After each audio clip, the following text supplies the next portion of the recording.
السلام علیکم دوستوں، کیسے ہیں؟ امید کرتا ہوں سب ٹھیک ہوں گے۔ حضرت عمر رضی اللہ تعالیٰ عنہ کا پیام دریائے نیل کے نام۔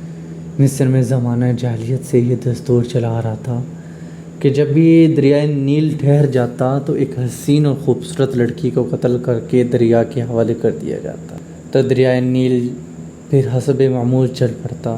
حضرت عمر رضی اللہ تعالیٰ عنہ کے دور خلافت میں جب مصر فتح ہوا اور حضرت عمر بن السام رضی اللہ تعالیٰ عنہ وہاں کے گورنر مقرر ہوئے، تو اس وقت بھی حسب معمول دریائے نیل کی روانی ختم ہو گئی اور وہ ٹھہر گیا۔ اس وقت پر حضرت عمر بن السام رضی اللہ تعالیٰ عنہ سے لوگوں نے اس دستور کا ذکر کر کے اس کے مطابق عمل کی اجازت چاہی۔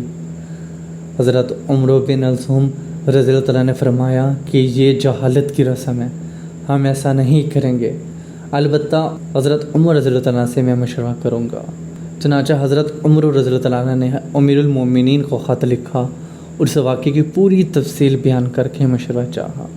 امیر المومنین حضرت عمر رضی اللہ تعالیٰ نے اس کا جواب میں دریائے نیل کے نام ایک چٹھی روانہ فرمائی اور حضرت عمر رضی اللہ تعالیٰ کو لکھا کہ وہ چٹھی دریائے نیل میں ڈال دے، اور اس چٹھی کا مضمون یہ تھا: یہ اللہ کے بندے عمر کی طرف سے دریائے نیل کے نام ہے، اگر تو اے دریائے نیل اپنی طرف سے جاری ہوتا ہے تو مت جاری ہو، اور اگر اللہ تعالیٰ نے تجھ کو جاری کیا ہے تو ہم اس سے سوال کرتے ہیں کہ وہ تجھ کو جاری کر دے۔ تو حضرت عمر بن السام رضی اللہ تعالیٰ نے یہ چٹھی دریائے نیل میں ڈال دی، اور ڈالتے ہی دریائے نیل خوب تیزی کے ساتھ رواں ہو گیا، اور یہ سب ڈالنے سے پہلے انہوں نے وہاں کے جتنے بھی لوگ تھے ان کو جمع کیا، جو کافر بھی تھے ان کو بھی جمع کیا گیا۔